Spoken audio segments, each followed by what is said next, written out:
Está começando a Assembleia na TV Debate. Esse programa está sendo levado ao ar pela TV Universitária Canal 11 e no sistema UHF pela TV Nova, Canal 22 e TV Pernambuco, Canal 46. Essas emissoras levam nossa programação para o interior do estado. Vamos conversar hoje sobre transposição das águas do Rio São Francisco. Quem está aqui conosco é o engenheiro agrônomo João Suassuna. Ele é pesquisador titular da Fundação Joaquim Nabuco, aqui em Pernambuco. E ele vem acompanhando de perto essa questão da transposição das águas do Rio São Francisco e de uma forma crítica que levantou polêmicas a respeito dessa questão. João Suassuna, essa questão do custo da água para o produtor, a água que é oriunda da transposição do Rio São Francisco vai ser uma água mais cara. Isso motivou uma matéria jornalística na Folha de São Paulo e também um pronunciamento do deputado Pederico a respeito desse custo da água da transposição do Rio São Francisco. Essa água, pelos cálculos já iniciados, dá uma ideia que por 1.000 litros de água da transposição, 1.000 litros custarão 13 centavos, enquanto hoje, nos perímetros irrigados pelo São Francisco, o custo da água são 2 centavos. 2 centavos.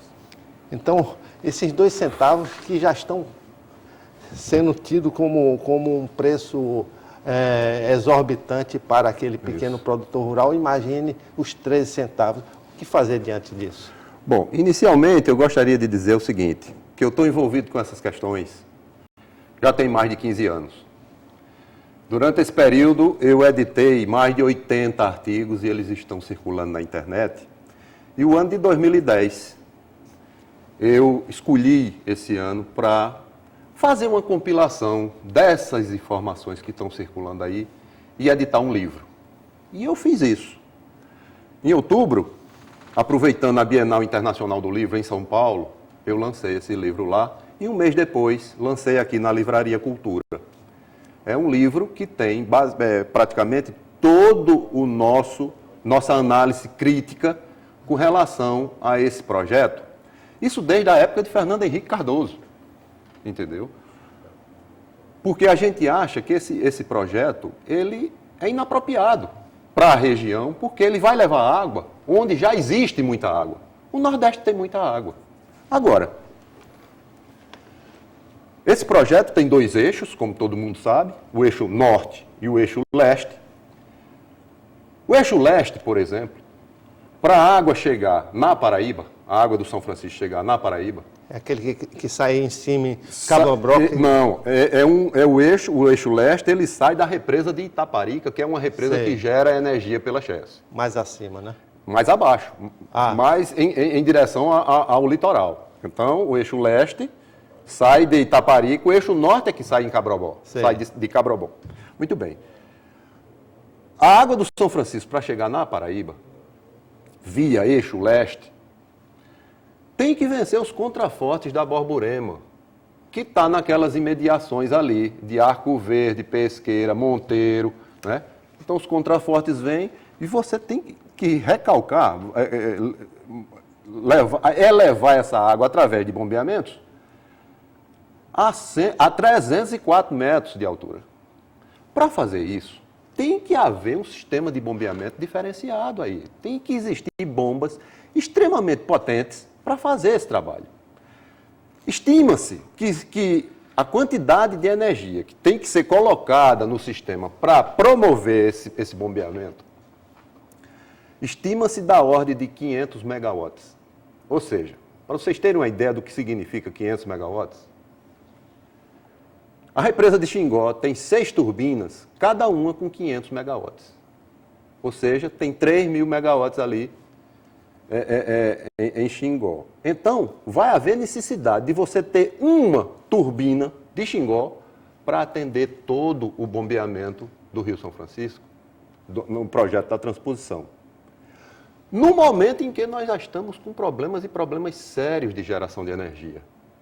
Atualmente, toda a bateria de termoelétricas do país estão sendo acionadas para fornecer energia para um sistema hidroelétrico que está aí cambaleando. Então esse custo da energia é que onera o custo da água. Para você implantar esse sistema de bombeamento, implantar canais para levar essa água. Esses canais têm 25 metros de largura, 5 de profundidade, cerca de 700 quilômetros de extensão. Então isso é muito caro. Entra no custo final da água lá na frente. É por isso que a água do São Francisco, no projeto da transposição, custa 13 centavos de real o metro cúbico bombeado. Se você fizer uma comparação do custo da água hoje, entregue ao colono no Vale do São Francisco, essa água está custando ao colono 2 centavos de real apenas. Agora, existe um monte de colonos que não estão conseguindo pagar essa água custando 2 centavos. A pergunta é, que colonos paraibanos, norte-riograndenses ou cearenses vão pagar essa água custando 6 vezes mais caro? E a resposta? E a resposta é, essa água não vai para o pequeno, vai para o grande capital.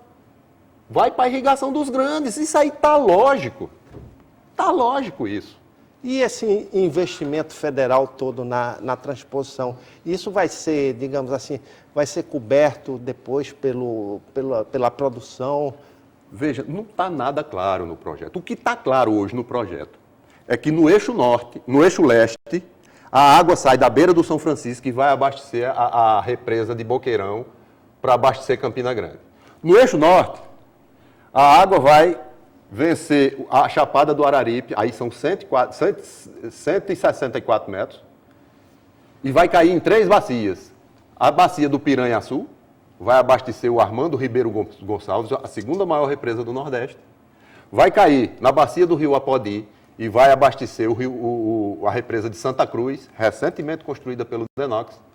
E vai cair no Rio Jaguaribe, considerado o maior rio seco do mundo, para abastecer a represa do Castanhão, a maior represa do Nordeste. Essas águas nessas represas, existe uma estatística que ela não ocorre apenas aqui no Brasil, não, é no resto do mundo todo. 70% das águas de uma represa vão para o agronegócio. 20% para os usos industriais, apenas 10% para o abastecimento humano. A água que cair na represa do Jaguaribe, por exemplo, já existe um canal ligando a represa do Jaguaribe, do Castanhão, e já está chegando no Porto de Pecém, mais de 100 quilômetros de canal, nas mesmas dimensões do rio do canal da transposição. Para que isso? Para atender às demandas do Porto de Pecém. Estão construindo no Porto de Pecém uma siderúrgica, que é a Ceará Steel. Ela sozinha demanda volumes equivalentes ao consumo de um município de 90 mil habitantes. Então para isso, a água do São Francisco vai servir. Para abastecer o povo que precisa, que é a população difusa, não vai chegar uma gota.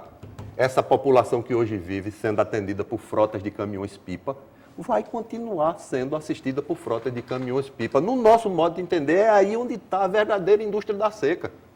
Exato. Então, falta um pouco de honestidade do governo de dizer, não, nós vamos atender o agronegócio, porque aí vai gerar riqueza, vai gerar emprego, vai gerar impostos, mas esse povo, esse pequeno agricultor, vai continuar sofrendo dos mesmos problemas. Mas se o governo chegar e disser, vamos atender o agronegócio, aí você vai cobrir um santo e descobrir o outro, porque o São Francisco, se fizerem isso que estão querendo fazer, o São Francisco não vai aguentar, não. Ora, se não tem energia, volume suficiente, nem sequer para gerar energia, como é que eles vão tirar 127 metros cúbicos por segundo para atender o projeto da transposição de São Francisco? Isso está no meu livro, eu tenho me batido com essas questões. É 15 anos, rapaz. Está aí. Que é outro problema. Quer dizer, vai tirar água do São Francisco, enquanto uns defendem a revitalização do rio, para exatamente ele possa ter um volume de água maior. Né? Aí é onde você colocou o pinguinho no i. O governo Lula deveria estar investindo todas as suas fichas, primeiro num projeto para revitalizar a bacia. Rapaz, estão degradando esse rio de uma forma. O rio já não tem mais mata ciliar. E você sabe, o Rio São Francisco é um rio de barranco. Quando você retira a vegetação das margens de um rio de barranco, existe uma erosão natural, porque não existe mais as raízes das árvores para segurar esse material. Ele desbarranqueia e esse material cai no leito do rio. E vai assoreando, tornando mais raso o De leito. Pirapora a Petrolina, que antes era um trecho navegável, um trecho de 1.300 quilômetros, hoje está interrompido em vários trechos, porque o rio, nesse setor, nesse trecho aí, já não comporta mais embarcações de grande calado. Eles engancham nos bancos de areia formados, né? Então, veja, tem que se partir para revitalizar isso. Outra coisa que a gente tem que eu tenho me batido é a questão da qualidade da água do São Francisco. Nós não temos sistemas eficientes de tratamento de efluentes, tratamentos de esgotos. Normalmente, essas cidades que estão nas margens do São Francisco drenam seus esgotos em natura para dentro da calha do rio. Isso é uma coisa certa. Para vocês terem uma ideia do que eu estou falando, a cidade de Januária, que fica na margem esquerda do Rio São Francisco, no norte de Minas, a população de Januária bebe água, não é do São Francisco, não. A prefeitura local mandou construir poços profundos, porque se tirasse a água do rio em Januária, a população ia estar tomando um caldo de bactérias. Por quê? Porque todo o esgoto gerado na Grande Belo Horizonte é drenado para dentro do Rio das Velhas, e o Rio das Velhas é um importante afluente do São Francisco. Esses esgotos vão cair no São Francisco e está dando problema de qualidade de água e problemas sérios. A cidade de Petrolina. Petrolina tem, apesar de ter 80% dos seus esgotos tratados, os governos, né, a prefeitura lá mandou construir balneários para a população tomar banho de rio nos finais de semana. E a Compesa tem feito a avaliação sistemática da qualidade das águas do São Francisco em Petrolina. E creiam-me, tem dado impróprias para o banho, devido aos índices elevados de coliformes fecais. Apesar de Petrolina ter 80% dos seus esgotos tratados, e já tive informação do Ministério Público de lá, de que Petrolina vai passar para 100% dos seus esgotos tratados.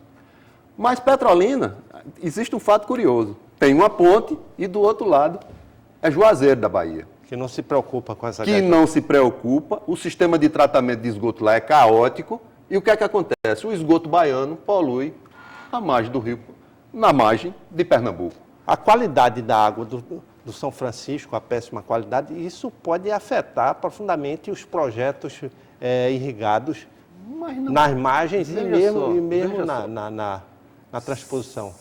Se o projeto supostamente é para abastecer 12 milhões de nordestinos que estão hoje sedentos, imagine você pegando uma água dessa qualidade, levando para abastecer as principais represas do Nordeste, que não tem problema de poluição com esgotos, e vão misturar essas coisas. Vão levar uma água de péssima qualidade para um local onde esse problema ainda não existe, pelo menos com muita gravidade. O que é que vai começar a acontecer? Quando a população, que nesses locais existe deficiências de tratamento de esgotos. Não existe praticamente. E nessas regiões, o que é que se vai fazer? Vai se retirar essa água para abastecimento do povo? Vai começar a haver o seguinte: populações inteiras vão ser acometidas por hepatites, ectosomoses, cistosomoses, todas essas oses aí, doenças veiculadas pela água. Isso vai acontecer.